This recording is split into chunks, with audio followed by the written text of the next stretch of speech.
Amém. Vamos lá, Eclesiastes 4, do verso 7 ao verso 12. Diz assim a palavra de Deus: Outra vez me voltei e vi vaidade debaixo do sol.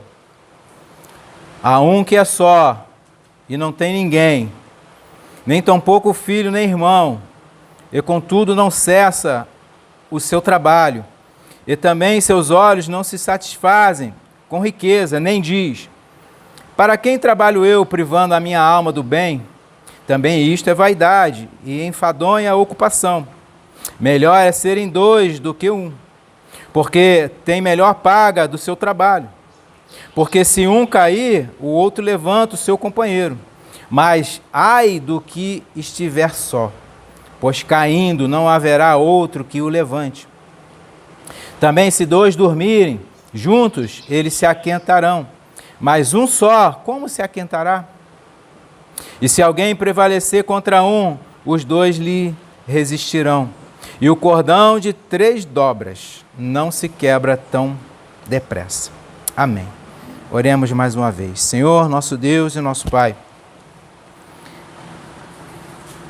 pedimos a Ti nesta hora, Deus, que o Senhor possa falar aos ouvidos deste povo que aqui está, Deus, me usando como mensageiro, Deus, que eu fale a verdade, não a mentira, que seja o Seu Espírito a falar com eles, ó Deus, abre seus corações, dê a eles, ó Deus, o entendimento daquilo que vai ser pregado aqui, e que a Sua glória e a Sua majestade, Senhor Deus, impere neste lugar, em toda a vida dele, na casa deles também, Deus. Que o Senhor possa, Deus, transformar vidas neste momento, nesta hora, neste local. É o que te pedimos, desde já te agradecemos, em nome do Senhor Jesus. Amém. Meus irmãos, Salomão, neste capítulo, nos instrui acerca dos males e das tribulações desta vida. Nós vivemos numa realidade, foi ontem, eu vi um post do que está acontecendo há muito tempo no nosso estado, no Rio de Janeiro, né? A guerra que todos encobrem, né? E a guerra é clara, só olhar para o nosso bairro, ali na praça está o blindado da polícia militar nos guarnecendo ali. E essas tribulações, essas realidades, elas bateram na nossa porta. E batem. E não param de bater. E não vão parar de bater até que o Senhor Jesus volte. Então, desde a época de Salomão, né, desde a queda, nós vivemos nessas tribulações. E diante dessas tribulações, Salomão, ele tem uma cosmovisão do que é o mundo da sua época, que é muito semelhante ao nosso. Do verso 1 ao 3, ele vai relatar que os oprimidos estão sofrendo nas mãos dos opressores. Não é o que ocorre hoje? É o que ocorre. A classe menos favorecida sofre, né? E os que estão no poder não saem. Não sai. Não, como diz o outro, né, não larga o osso. Por quê? A gente sabe. Aqueles que têm o poder em suas mãos, eles oprimem os mais fracos, os humildes. Essa é a realidade, irmãos, do mundo. Chega a tal ponto que Salomão vai dizer que ele louva mais os mortos do que os vivos. Melhor é a morte.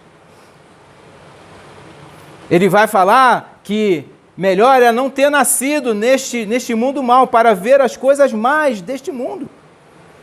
Vejam lá, Eclesiastes 7:1. Capítulo 7, versículo 1. Diz assim: melhor é a boa fama do que o melhor unguento, e o dia da morte do que o dia do nascimento de alguém. É pesado. Mas vocês veem que era a realidade que ele vivia lá e que hoje só piorou, irmãos. Hoje nós vivemos essa realidade, só que quadriplicada, multiplicada por milênios. Por quê? Porque o homem, desde a queda, continua sendo mau, até que Deus o lave. Até que, como lemos em Isaías 53, o Senhor Jesus o resgate da maldade dele. Por isso, as Escrituras vai falar, lá em 1 João 5,19, diz assim: sabemos que somos de Deus e que todo mundo jaz no maligno. Vocês percebem que não sou eu que estou falando, que estou achando que o mundo é mau. A Bíblia está dizendo, a palavra de Deus está dizendo. O Senhor vai falar, eu não me lembro onde está agora, ele diz assim: quem é o homem para fazer o bem se ele só aprendeu a fazer o mal? Desde a queda. E mais uma vez, João vai falar lá em João 16:36, ele diz assim: tenho-vos dito isto, para que em mim tenhais paz. No mundo tereis aflições, mas tende bom ânimo. Eu venci o mundo. O Senhor Jesus. Ele venceu o mundo por nós. Ele venceu o mal que está nesse mundo por nós. Ele botou Satanás debaixo de seus pés. Irmãos, o mundo é mau e ele não vai melhorar. Não vai. Essa é a realidade. A Bíblia fala sobre isso. O mundo é mau e ele só tende a piorar. Estava conversando agora mais cedo com o irmão Kleber ali. Não adianta migrar. Ah, tal lugar está mais calmo. Em outro lugar, vai chegar lá, vai bater lá na... Eu sou o mal, vim te chamar. Desse jeito. Mas tem cura, né? O mal tem cura. Vamos lá. E do verso 4 ao 6, do mesmo capítulo de Eclesiastes, Salomão nos relata, um mal, né? Um dos males do mundo, que ele diz que é outra vaidade, que é a inveja. Ele diz aqui, no verso 4, também vi eu que todo trabalho e toda a destreza em obras traz ao homem a inveja do seu próximo. Também isto é vaidade e aflição de espírito. Então, a inveja é vaidade. A inveja, eu fico às vezes olhando alguns ditos evangélicos aí, eu estou com a inveja santa, né? Tem a inveja santa do irmão. Isso não existe, mano. Inveja é pecado. Simples assim. Inveja é pecado, é um mal que assola o mundo, né? A pessoa fala às vezes, né? Olha para a grama do vizinho porque está mais verde, né? E não é bem assim. O mesmo Salomão vai advertir em outra parte da palavra de Deus. Olha o que ele diz, um pouco mais pesado, vamos lá. Provérbios 14:30. É o mesmo escritor. Provérbios 14.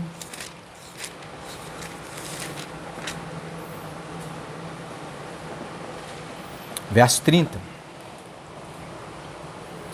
O sentimento sadio é vida para o corpo, mas a inveja é podridão para os ossos.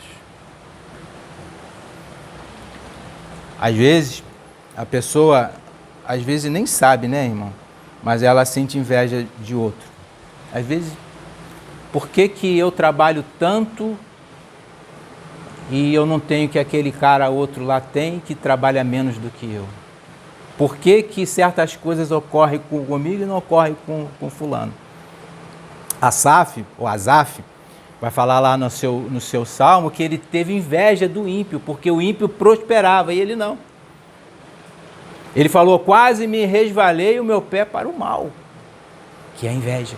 Ele invejou o ímpio. E ele viu que isso estava errado. Irmãos, a inveja é tão mal, tão mal. Esse foi um dos motivos que o Senhor Jesus foi entregue. Vejamos, Mateus 27. Isso tem a ver com a morte de Cristo. Mateus Estou pincelando a inveja, tá? Não vou falar disso aqui não, mas é para que vocês entendam o contexto que Salomão está inserindo esse cordão de 3 dobras. Mateus 27, verso 15 a 18, diz assim: Ora, por ocasião da festa, costumava o presidente soltar um preso, escolhendo o povo aquele que quisesse. E tinha então um preso bem conhecido, chamado Barrabás. Vocês sabem essa história, né? Portanto, estando eles reunidos, disse Pilatos: Qual quereis que vos solte, Barrabás ou Jesus, chamado Cristo? Porque sabia que por inveja o haviam entregado. Eles tinham inveja de Cristo, porque Cristo estava atraindo multidões para ele. E eles estavam ficando sozinhos. Inveja. E os apóstolos, irmãos, sofreram a mesma coisa. Rapidamente eu vou lá. Atos 5.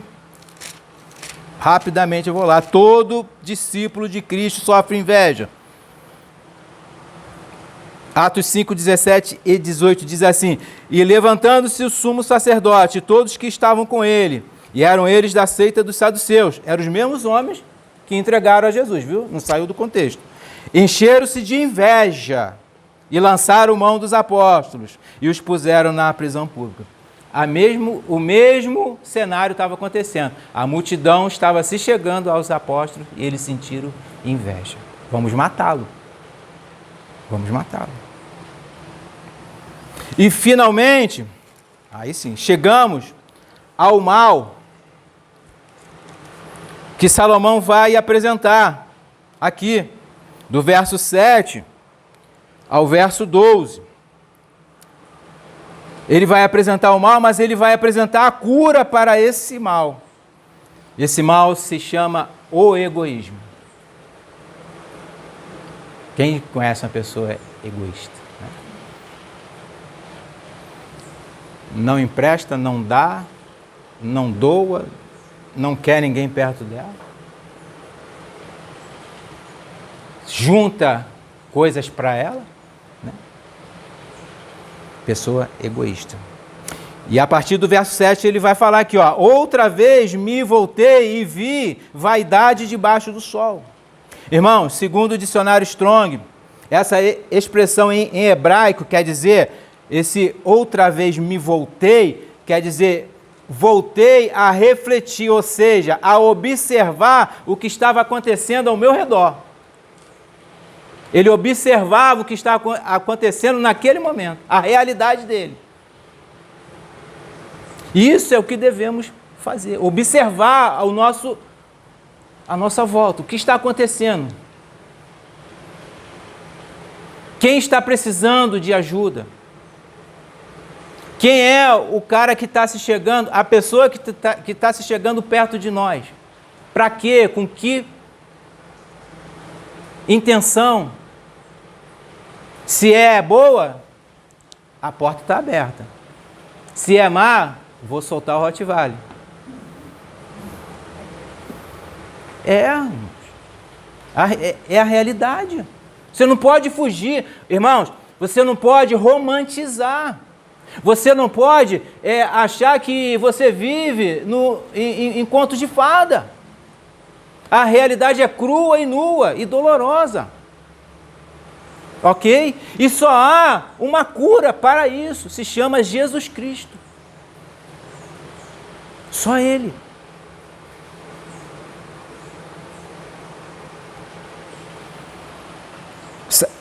Salomão via com seus próprios olhos toda a vaidade do homem, debaixo do sol.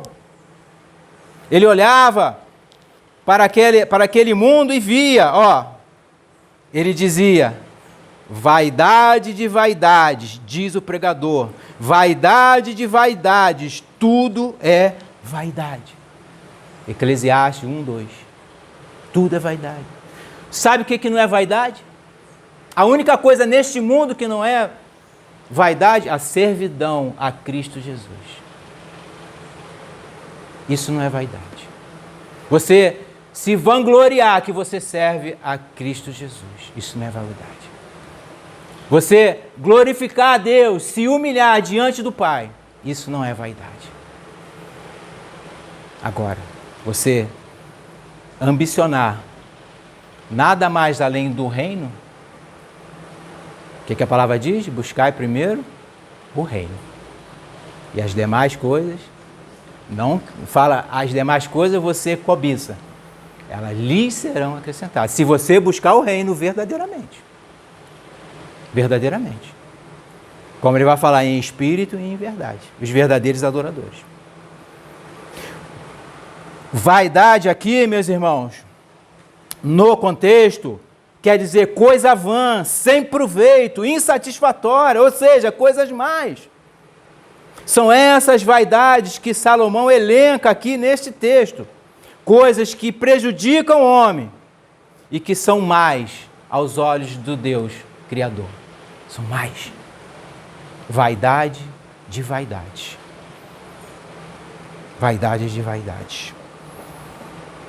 Eu vi vaidade debaixo do sol. O que ele está falando? Eu vi coisas mais. Eu vi um mundo mau ao meu redor.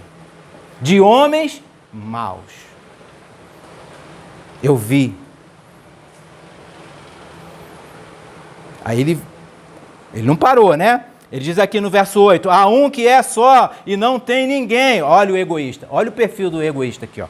Há um que é só e não tem ninguém. Ele não é só porque ele está sozinho, porque isso foi dado a ele, não, porque ele quer. Ele, ó, que nem tão pouco filho, nem não tem ninguém, nem tão pouco filho, nem irmão.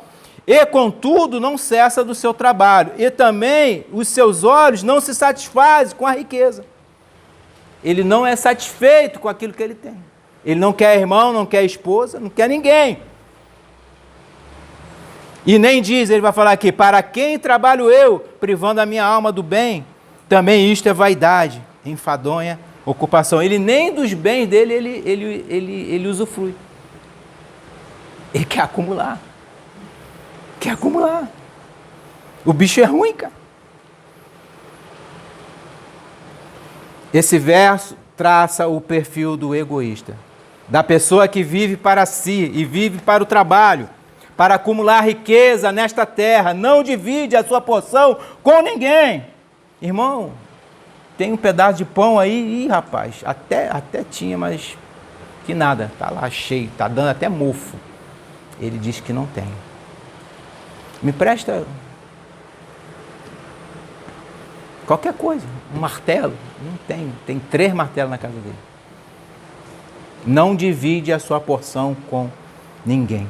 Apesar dele já ter em muito, em abundância, aquilo que ele tem, nunca satisfaz o ventre desse homem. Ele acha que se tiver alguém junto dele, irá tomar isso dele. Irá tomar as coisas que ele acumulou durante os anos. Durante o seu trabalho árduo, enfadonho. Não quer ter filhos, não quer deixar herança, e muito menos esposa, para que não tenha que dividir os seus bens com ela. Não quer.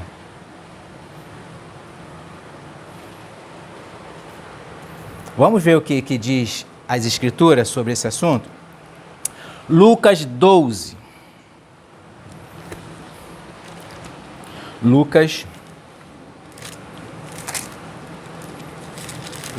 12, do verso 13 ao 21. Lucas 12, do 13 ao 21. Diz assim a palavra de Deus. E disse-lhe um da multidão, mestre, diz a meu irmão que reparta comigo a herança. Aí Jesus fala, mas ele lhe disse, homem, quem me pôs a mim por juiz ou repartidor entre vós? E disse-lhes, acautelai-vos e guardai-vos da avareza, porque a vida de qualquer não consiste na abundância do que possui. Não consiste naquilo que você tem. Não consiste naquilo que você acha que é. E propôs-lhe uma parábola, dizendo, aí Jesus vai botar ele para pensar. E nós, né? A herdade de um homem rico tinha produzido com abundância.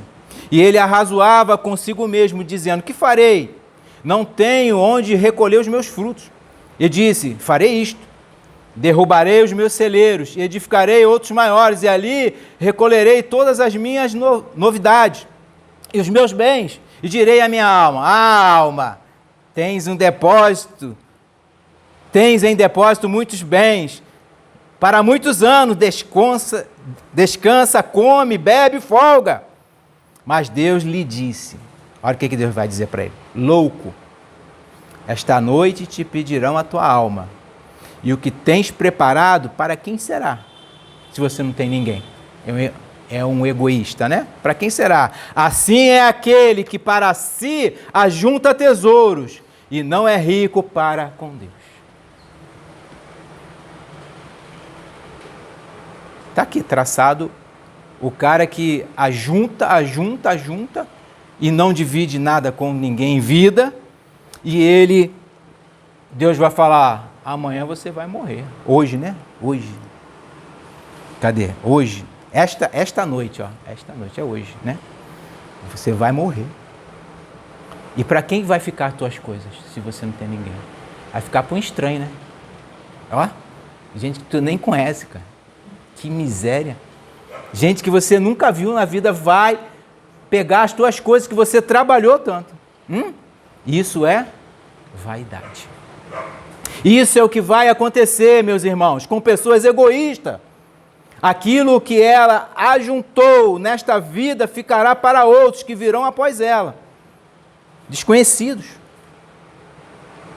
O Senhor Jesus nos alerta, olha o que ele diz: não ajunteis tesouros na terra, onde a traça e a ferrugem tudo consome, e onde os ladrões minam e roubam, mas ajuntai tesouros no céu, onde nem a traça, nem a ferrugem consome, e onde os ladrões não minam nem roubam, porque onde estiver o vosso tesouro,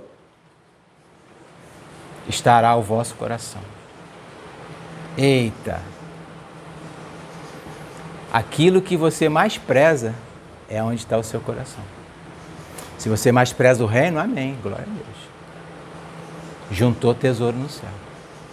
Agora, se você preza outras coisas, né? Você preza outras vaidades, sinto muito, mas a traça e a ferrugem vai comer. E o ladrão vai minar isso de você. E você não vai poder fazer nada, você está morto. Nem se mexer no caixão você vai poder. Não vai. Está morto. Voltou ao pó. Irmãos, nós temos que nos contentar com aquilo que temos. Se temos pouco, amém. Se temos muito, amém. Nós devemos trabalhar não para nós mesmos, mas para os outros. A nossa mentalidade tem que estar: eu tenho que ter alguma coisa dentro da minha casa, dentro das minhas posses, para servir ao meu irmão quando ele precisar. Isso é juntar tesouro no céu. O Senhor Jesus fala assim: estive nu, estive com fome, estive com frio e você não me ajudou. Como não, Senhor? Aquele que bateu na sua porta, aquele irmão que você soube que estava precisando de um auxílio, de uma ajuda, de uma palavra, eu vou falar disso aqui daqui a pouco, né? Aquecimento, um aconchego, né? De um dormir junto, né? É figurado isso. Então, nós temos que nos contentar com aquilo que temos, porque basta-nos. Olha o que Paulo vai falar para o seu discípulo Timóteo. Timóteo, presta atenção, Timóteo. Presta atenção, irmãos. Mas é grande ganho a piedade com contentamento. Porque nada trouxemos para este mundo. É manifesto que nada podemos levar dele. O que você leva deste mundo? Terra, né? Na cara. Terra na cara. Tendo, porém, verso 8, Timóteo 6, desculpa, irmão, que eu fui no automático. Timóteo 6, do verso 6 ao verso 10. Verso 8 agora. Tendo, porém, sustento e com que nos cobrirmos, estejamos com isso contentes. Irmão, preste atenção, eu não estou aqui pregando para você ser um pobre mendigo, não. Não é isso, não. Eu estou pregando aqui o contentamento. Se contenta com o que você tem. Não almeje, ele vai falar aqui, não almeje ser rico. Não almeje grandes coisas. Olha o que ele vai falar aqui. Mas os que querem ser ricos caem em tentação, e em laço e em muitas concupiscências loucas e nocivas, que submergem os homens na perdição e ruína, porque o amor ao dinheiro é a raiz de todos os males. E nessa cobiça, alguns se desviaram da fé e se transpassaram a si mesmo com muitas dores. O que a gente está falando lá de Eclesiastes. O cara trabalha com dor, com suor, com aflição de espírito, e ele nada vai levar deste mundo. Nada. Nada. Irmão, para essas pessoas, o ventre dela nunca é satisfeito. Elas comem e nunca se satisfazem com o que tem. Nunca ficam satisfeitos. Provérbio 27 vai falar o seguinte, Provérbio 27, verso 20.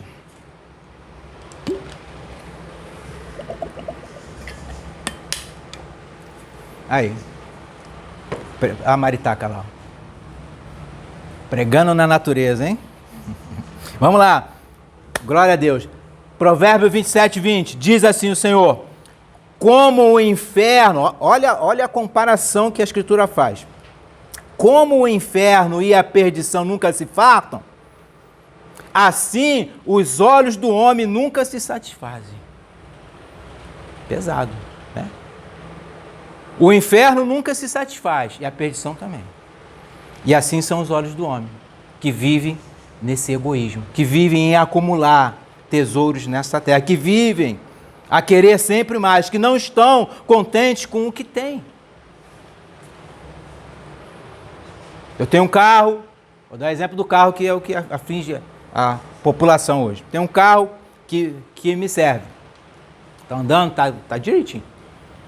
Eu quero um mais novo, quero aquele que saiu de última linha agora. Nossa, aquele banco de couro, automático, vidro elétrico, teto solar, só falta falar, né? Bluetooth, mídia e tal. Eu quero esse carro, eu quero SUV, eu quero isso, eu quero aquilo. E ele consegue, e aquilo não satisfaz, que daqui a pouco ele troca de novo. Ele quer outro. Saiu mais bonito. Não é assim que o mundo mostra pra gente com o celular? A cada mês sai um celular novo. E eu quero esse mais novo. Eu quero esse que te tira a foto debaixo d'água.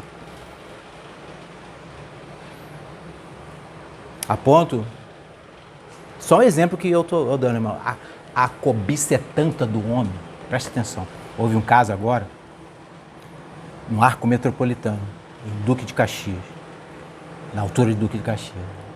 3 policiais abordaram um ônibus. Vou falando isso porque saiu na mídia, tá? Abordaram um ônibus. Estava indo para São Paulo. Tinha 2 comerciantes dentro do ônibus com materiais eletrônicos, celulares. Eles já tinham feito isso antes. Aí fizeram de novo. 3 policiais. Pegaram 11 celulares avaliados em 100 mil reais, os 11. Tomaram, os comerciantes falaram que tinha nota fiscal, ele não tem, levaram. Roubaram. O que aconteceu? Isso está saindo na mídia, tá, irmão? Foram presos. 2 policiais estavam usando 2 celulares, e a esposa dele também. Cobiça. Eu tenho o celular, mas eu quero aquele que aquele cara tem lá dentro do ônibus. Então eu vou roubar. Vou afanar, sei lá o que eles fizeram. O que deu na cabeça desses policiais, cara? Isso é o homem, cara. Aí vai falar, não, é porque era polícia. Não, qualquer um faz. Qualquer um. Porque esse desejo da carne está na própria carne. De furtar, de roubar, de querer mais. Esse é um dos mandamentos, não cobiçais. a mulher do próximo, o boi do próximo, o burro do próximo, a casa do próximo. Não cobiçais.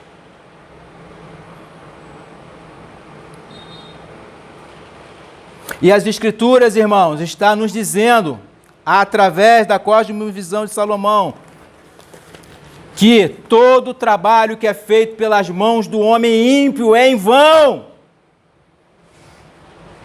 É em vão. Estão construindo a ponte, sei lá, das contas, monumental. É em vão. Construir o avião XY. É em vão. Tudo será destruído. Tudo ficará. Tudo. É em vão. As obras que o homem faz, ímpio, é em vão. Em vão. O sentinela toma conta da cidade se Deus não está ali, irmãos. A palavra diz. Se Deus não está naquele local, em vão, toma conta. Pode ser ter a maior fortaleza, vai ser invadida. Em vão, se Deus não está ali. Ou seja, todo trabalho doloroso e pesado ficará para outro. Fruto deste trabalho ficará para outro. É sem valor, é insignificante todo esforço humano feito com egoísmo. Presta atenção, não estou falando que o avião é ruim e que a ponte é ruim. Não é isso que eu estou falando.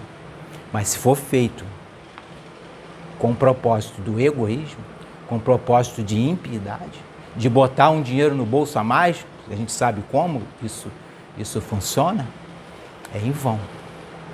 A obra, quando é feita em prol, verdadeiramente para ajudar ao próximo, essa obra é boa. Essa obra é boa. Essa obra é boa. Mas é em vão para aqueles que fazem. Mas para aqueles que são de Deus, a gente usufrui. A gente usufrui da ponte. Estão querendo botar uma ponte aqui, não sei se isso vai sair do papel, um viaduto, né? Desculpe. Lá na linha férrea. É bom para a gente? O intuito deles é outro. Ok? O intuito é outro. Mas para a gente é ótimo. Deus usa o ímpio, irmão, para nos ajudar.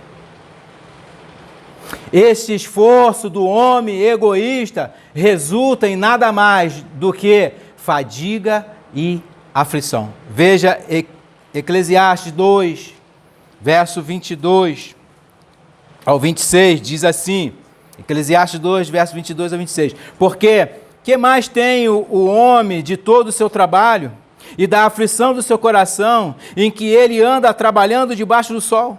Porque todos os seus dias são dores e a sua ocupação é aflição. Até de noite não descansa o seu coração. Também isto é vaidade. Não há nada melhor para o homem do que comer, beber e fazer com que a sua alma goze do bem do seu trabalho. Também vi que isto vem da mão de Deus. Pois quem pode comer ou quem pode gozar melhor do que eu? Porque ao homem que é bom diante dele, dá Deus sabedoria e conhecimento e alegria. Veja, ao homem justo. Mas ao pecador, ele dá o quê? Trabalho, para que ele ajunte, amontoe, para dá-lo ao que é bom perante Deus. Também isso é vaidade e aflição de espírito. O ímpio fica trabalhando para o justo. É o que a palavra está falando aqui. Entende? Então, se você trabalha com o intuito de ajuntar, você está trabalhando para mim. Bom, assim eu me considero um crente, né? Você está trabalhando para mim, porque o que eu estou falando? O cara vai construir o viaduto ali, com o intuito dele é de quê? A gente sabe, né? Política e tal. Mas para a gente, ele está trabalhando para nós. É bom para nós. Aquilo vai ficar para o justo, não para o ímpio. Porque o ímpio vai sofrer aflição. Aflição de espírito. E é vaidade. Tudo é vaidade. Agora, irmãos, Salomão vai nos apresentar a cura a partir do verso 9 até o verso 12. Nesses versos, Salomão apresenta a cura para esta doença. Que doença é essa? O egoísmo, a vaidade. O que ele vai falar? Que é melhor serem o quê? 2 do que estar só. Aqui, ó, verso 9. Melhor é serem 2 do que 1, porque tem melhor paga do seu trabalho. Essa é a primeira beneficência do que você ser 2 do que 1. Do que você ser, estar com uma pessoa e ambos se ajudando. Essa é a primeira. Ele vai dar cinco beneficências de você não andar só, de você não ser egoísta. Essa é a cura do egoísmo, não andar só. Este conceito de companheirismo, irmão, está presente desde Gênesis. Gênesis 2:18, Deus vai falar assim: não é bom que o homem viva só. Vou fazer ele uma ajudadora, idônea, auxiliadora em algumas palavras, né? O homem, irmãos, não é uma ilha para estar só. Aquele que acha que pode caminhar sozinho, em breve verá as tristes consequências do que é estar nesse estado de egoísmo. Eu não preciso de ninguém. Não é assim? Eu não preciso. O que eu tenho, eu pago. Né? Eu tenho dinheiro, eu pago. Eu não preciso, eu pago. Eu conheci gente assim, que só olhava para o seu ventre. Conheço até hoje. Vou contar uma história aqui. Certo madeireiro, é só para que vocês entendam a maldade do homem. Certo madeireiro, há muitos anos atrás, foi preso por desmatar a Amazônia. Era um senhor já. E aí a repórter pergunta a ele: mas o senhor não se arrepende de ter feito esse dano a esta mata? O que será dos teus filhos, netos, né? Essas consequências que eles vão perceber? Ele falou: não estou nem aí. O que importa é eu agora. É o meu bem-estar. É eles que se virem. Isso é vaidade, egoísmo. Acabou preso, né? Acabou preso. Mas como tudo nesse Brasil, se você tiver isso. Isso é um outro assunto. Vamos lá. Então, irmãos, ele fala isso. Então, temos aqui um exemplo bem claro dessa doença, do egoísmo, da vaidade do homem. E aí, ele vai falar assim: melhor serem 2, porque tem uma melhor paga do seu trabalho. O que quer dizer isso, irmão? Você tendo um companheiro ou uma companheira para a sua labuta, é mais prazeroso, é mais suave se caminharem juntos, ok? É menos cansativo, mas também cada um sendo mutuamente útil para o bem-estar do outro. Não é só eu ou só ela, agora somos nós. Somos nós. Somos uma família. A igreja é um corpo que tem um só Deus, um só Espírito e um só Cristo. A igreja é um corpo. Não são vários corpos, são vários membros, mas num corpo só. E a gente andando com o companheiro ou com a companheira nessa mútua ajuda, você tem o quê? A melhor paga do seu trabalho. Porque você vai servir, porém você vai ser servido. Essa é a paga. E nós presenciamos isso. Vocês estão reunidos hoje aqui justamente para nós testemunharmos disso. Que o homem não é bom que ande só. Eu preciso de vocês a todo tempo. Estamos aqui, caso você precise de mim, para todo auxílio. Essa é a melhor paga. Essa comunhão, esse ajuntamento de um corpo para um bem comum. Seja para toda a obra. Fique claro aqui. Esse é o testemunho que nós damos aqui hoje. Porque foi através de vocês que nós conseguimos trilhar, conseguimos lutar esses meses todos. E essa palavra está dizendo o porquê. Porque é a melhor paga. Não houve egoísmo da parte de vocês. Não houve. Não houve. Houve um altruísmo. Vocês se disponibilizaram e nos ajudaram. Vocês se disponibilizaram e nos socorreram.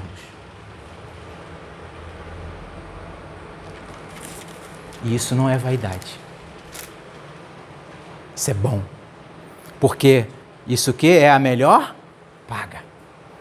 É a melhor paga do trabalho de vocês. É a melhor paga.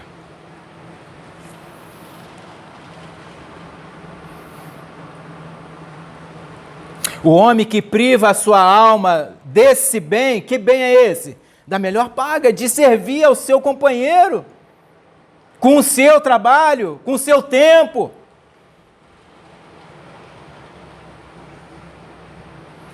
Não tem preço. Não tem preço. Ele que priva disso, é uma, assim ele vai falar aqui no verso 8, enfadonha ocupação. Para que eu sirvo se não para servir? Para que eu sirvo? Para que nós viemos a este mundo, irmãos?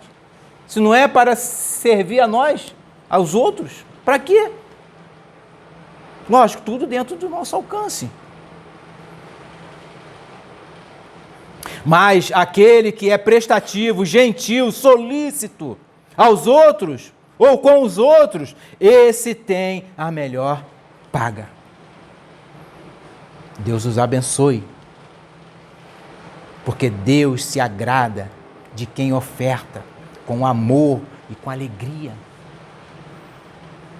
Deus se agrada daquele que contribui segundo propôs no seu coração, não com tristeza ou por necessidade, porque Deus ama ao que dá com alegria.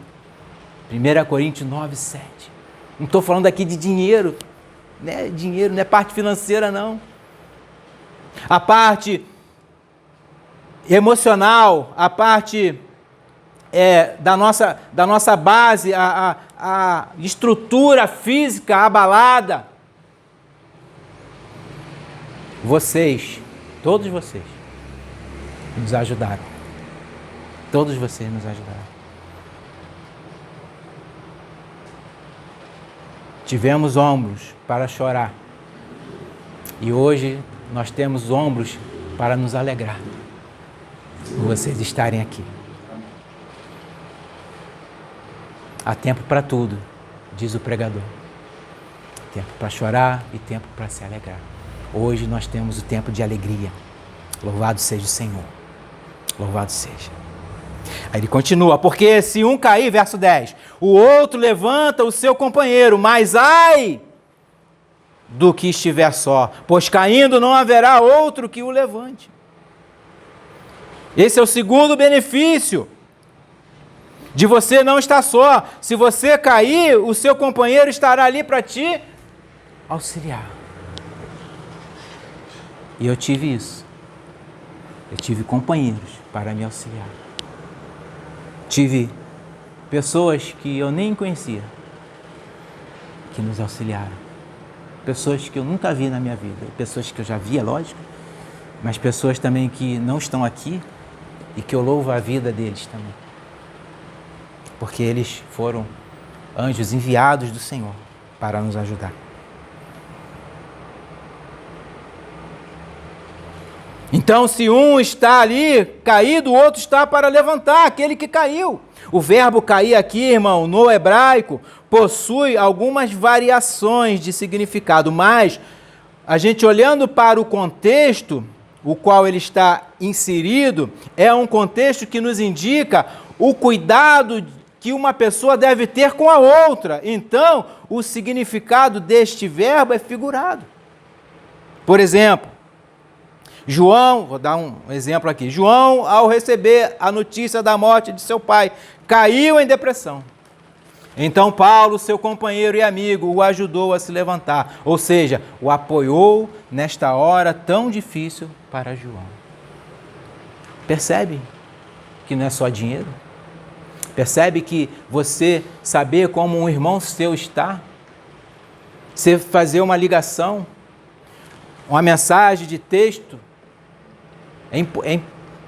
é importante, porque você não sabe como é que aquele irmão está passando. Aquela pessoa, não importa, você é irmão ou não, um parente longe.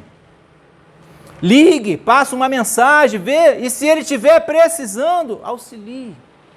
Vá ao encontro, se puder, leve uma palavra. É mútuo. Não é só venha a nós, né? Ao vosso reino também.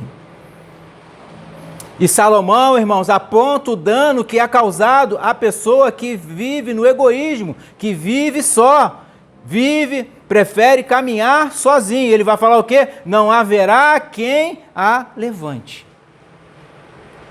Já pensou se eu me privo? Meu Deus. Já pensou? Quer ajuda? Eu falei, quero. Quer ajuda? Quero. Preciso de ajuda. Irmão, que terrível é estar só nesses momentos. Que terrível é.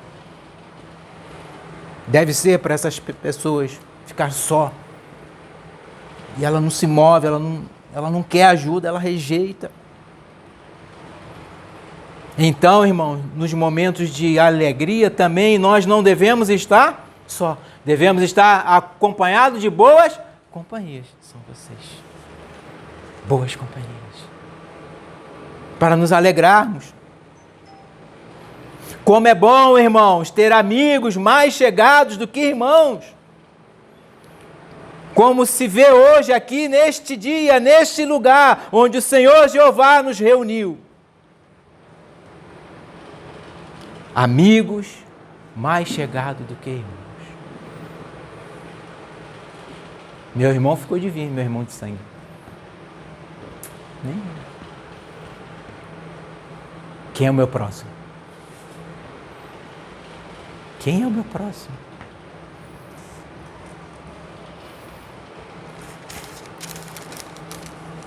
Vamos para o terceiro benefício, verso 11.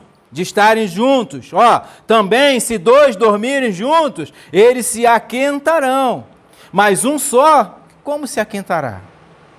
É da mesma forma, irmão, é o mesmo princípio que ele usou lá, do cair, é figurado, esse dormir junto, lógico, um homem e a mulher vai dormir junto, marido e mulher, sim, mas aqui a gente está falando num geral, né? Você vai, esse aquentamento, essa aquecida, que quer dizer esta palavra, aquentarão, se aquecerão, né? Eles estarão unidos em amor fraternal, em uma boa amizade. Os verdadeiros amigos devem aquecer um ao outro com palavras de afeto, de motivação, estimulando ao seu companheiro seguir viagem, estimulando aquele que está meio devagar ou com algum tipo de problema, a seguir em frente, ou seja, irmão, não parar, apesar de todos os obstáculos. Nós devemos nos unir, irmãos. O que mais o diabo quer é nos separar. Porque existe um conceito que a divisão causa o cativo, a prisão. Um povo dividido é mais fácil de você possuí-lo do que um povo unido. É difícil você vencer um povo unido, é difícil. Então ele divide, que aí ele conquista. É mais fácil para ele conquistar isso que o diabo quer. Irmão, esse é o perfil do amigo que aquece o outro. Do amigo que aquece o outro, ele leva palavras de conforto. Leva um ombro amigo para chorar. Leva.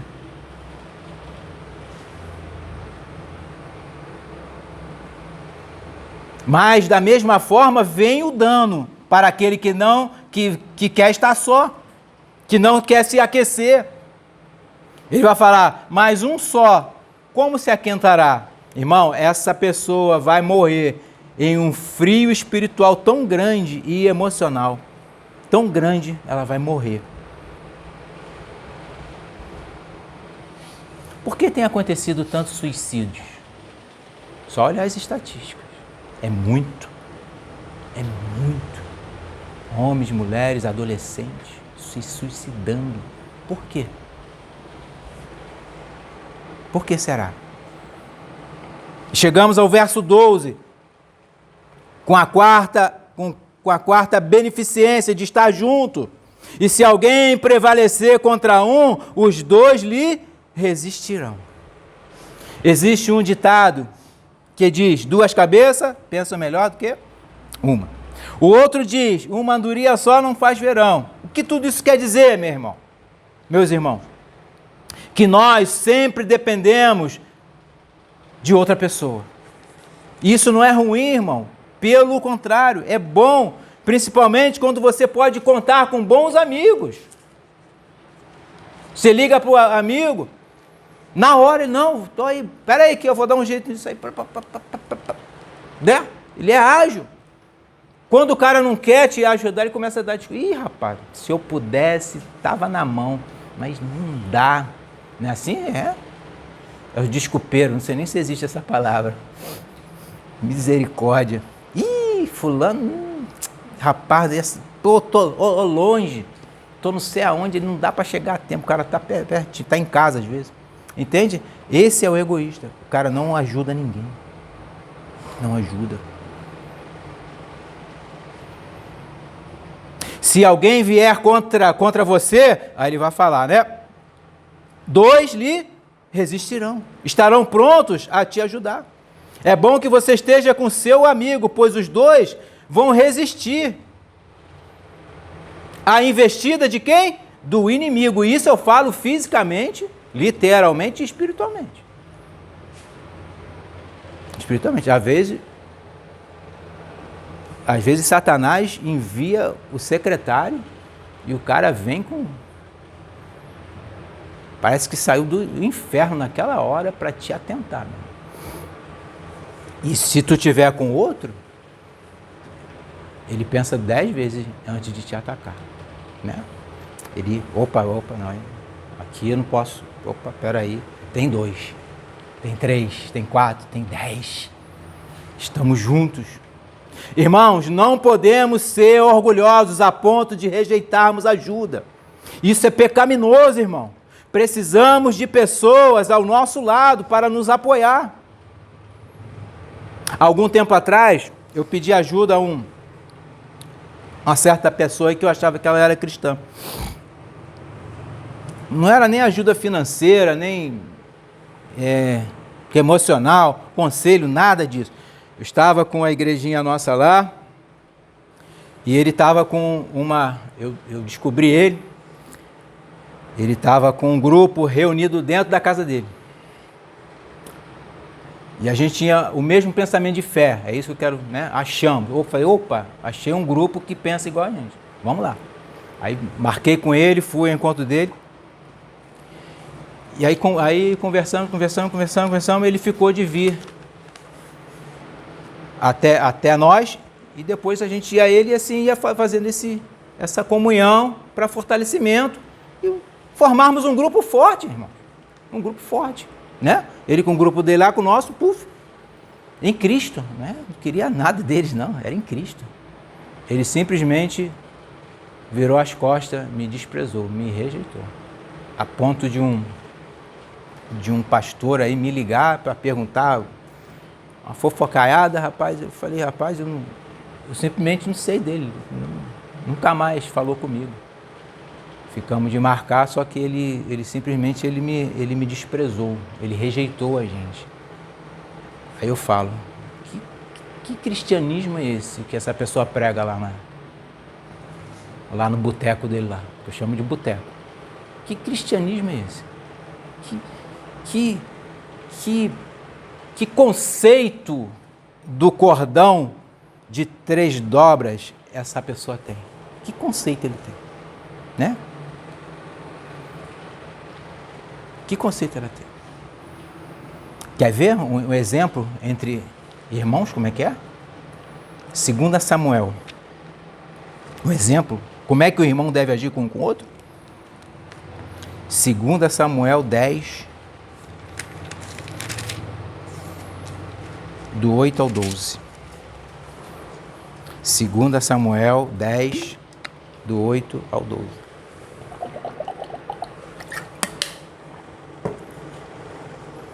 E saíram os filhos de Amon e ordenaram a batalha à entrada da porta. Mas os sírios de Zobá e Reobe, os homens de Tobi e Maaca, estavam à parte no campo. Vendo, pois, Joabe era o general de Davi, né? Joabe, que a batalha estava preparada contra ele, pela frente, pela retaguarda, escolheu dentre todos os homens de Israel e formou-os em uma linha contra os sírios. E o restante do povo entregou na mão de Abissai, seu irmão, o qual formou em linha contra os filhos de Amon, e disse, aqui que está a chave, e disse, se os sírios forem mais fortes do que eu, tu me virás em socorro.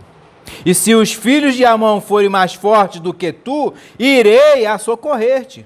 Esforça-te, pois, e esforcemo-nos pelo nosso povo e pela cidade do nosso Deus. E faça o Senhor o que bem parecer aos seus olhos. Ele estava lutando para o bem do povo.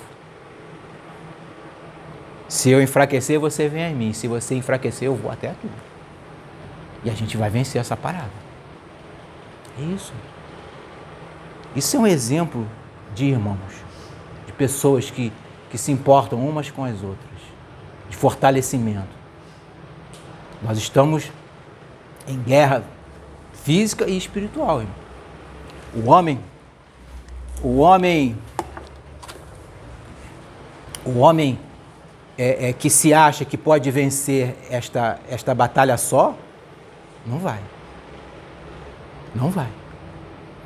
Temos que andar juntos, temos que estar com o mesmo pensamento, em ajudarmos uns aos outros, em ajudarmos aqueles que a gente ama, porque eu os amo. Não sei se vocês me amam, mas eu amo vocês. Eu sei que vocês me amam. O que o inimigo coloca em nossas mentes? Para que fiquemos o quê? Separados. Por quê? Para criar entre nós um sentimento de disputa. Quem é melhor? Quem é o maior? Se ele tem isso, eu também tenho que ter. Né? É o que o inimigo faz. Olha o que Marcos vai falar. Marcos capítulo 10. Marcos capítulo 10. Verso 42 ao 45. Marcos 10, 42 ao 45. Diz a palavra de Deus. Mas Jesus, chamando-os a si, disse-lhes, sabeis que os que julgam ser príncipes dos gentios, deles se assenhoriam? Aquele que se julga ser príncipe, ele toma o quê? Conta dessas pessoas.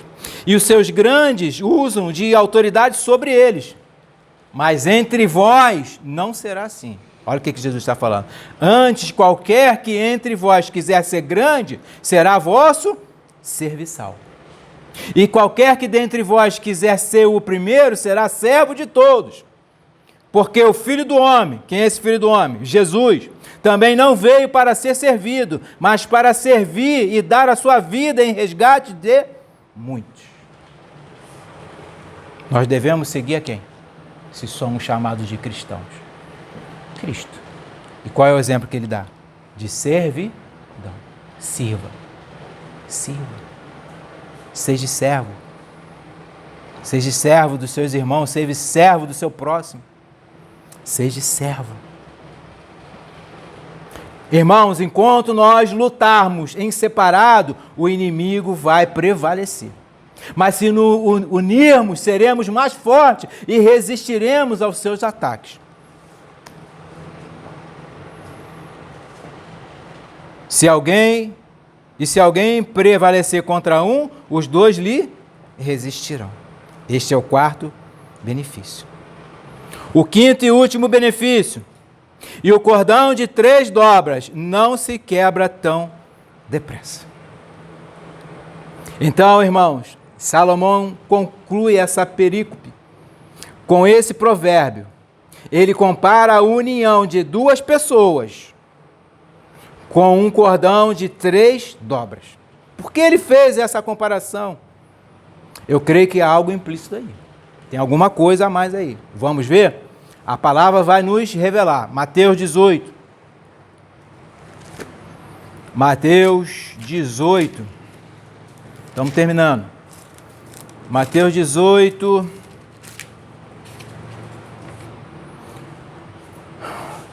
Verso 19 a 20. Diz assim a palavra de Deus. Também vos digo que se 2 de vós concordarem na terra, acerca de qualquer coisa que pedirem, isso será feito por meu Pai que está nos céus. Porque onde estiverem 2 ou 3 reunidos em meu nome, aí estou no meio deles. De acordo com o texto, nos é garantido, irmãos, que se 2 ou mais estiverem juntos, presta atenção, juntos, não é isso? Estiverem juntos, 2 lhe resistirão, e o cordão de 3 dobras não se quebrará tão depressa. Se 2 ou 3 estiverem juntos em Cristo, quem estará com esse povo, com essas pessoas? O próprio Cristo, ele está falando. O próprio Cristo, estará no meio deles, e o Pai vai conceder os pedidos de oração desses. Então, irmãos, eu creio que de uma forma implícita, o Senhor Jesus, ele é a terceira dobra. Ele é a terceira dobra. Porque essa dobra, ela não vai o quê? Se arrebentar. Enquanto Jesus estiver no meio de nós. Enquanto o Senhor Jesus estiver no nosso meio, nos fortalecendo e nos protegendo de todo o mal. Essa corda não se arrebentará. Não se arrebentará. Esse é o quinto benefício. Se estamos juntos em Cristo, Ele está conosco. Ele é a pessoa, o Filho de Deus, que se fez carne, que habitou no meio de nós, nos fortalecendo, nos protegendo, nos dando a luz. Ele é a própria luz. E aquele que está em Cristo, nova criatura é. E se Cristo está em nós, nós estamos nele e estamos no Pai. Por último, não menos importante, o Evangelho de Lucas vai dizer, Lucas 24, verso 13, a partir do verso 13 vai dizer assim: eis que no mesmo dia iam 2 dele para uma aldeia que distava de Jerusalém 60 estádios, cujo nome era Emaús, e iam falando entre si de tudo aquilo que havia sucedido. E aconteceu que, indo eles falando entre si e fazendo perguntas um ao outro, eram 2 companheiros, né? Mas estavam sem Cristo, né? E o mesmo Jesus se aproximou e ia com eles, só que eles não reconheceram a Jesus. Verso 16 vai falar assim: mas os olhos deles estavam como que fechados, para que não o conhecessem. Aí Jesus fala para eles assim: que palavras são essas que, caminhando, trocai entre vós? E por que estás triste? Eles tinham falado que Jesus tinha morrido e tal, e eles estavam fracos na fé. Aí Jesus, lá no verso 25, vai falar assim, ó: e ele lhes disse: ó nécios e tardos de coração, para crer tudo o que os profetas disseram, porventura não convinha que o Cristo padecesse essas coisas e entrasse na sua glória? E começando por Moisés e por todos os profetas, explicava-lhes o que lhe achava em todas as Escrituras. Jesus abriu-lhe os olhos. Jesus foi falando das Escrituras. Quem estava no meio deles? Dos 2, Jesus. Fortalecendo eles. Ao verso 32 ele vai falar assim, ó: e disseram um para o outro: porventura não ardia em nós o nosso coração, quando pelo caminho nos falava, enquanto nos abria a Escritura?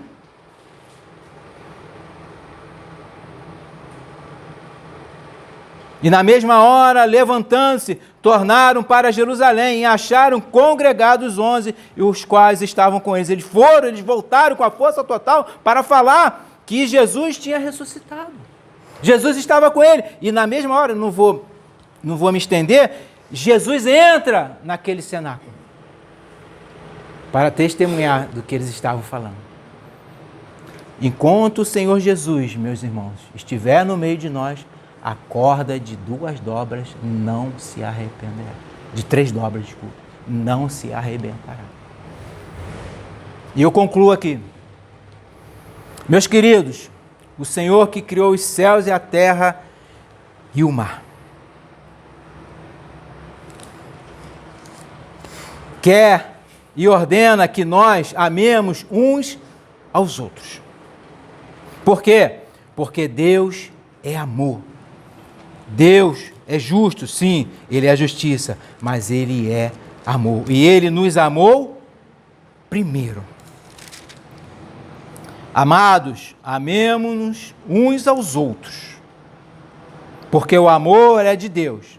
E qualquer que ama é nascido de Deus e conhece a Deus. Aquele que não ama não conhece a Deus, porque Deus é amor. Nisso se manifestou o amor de Deus para conosco, que Deus enviou o seu Filho unigênito, Jesus, ao mundo para que por ele vivamos. Nisto está o amor, não em que nós tenhamos amado a Deus, mas em que ele nos amou a nós e enviou o seu Filho para a propiciação pelos nossos pecados. Amados, se Deus assim nos amou, também nós devemos amar uns aos outros. Ninguém jamais viu a Deus.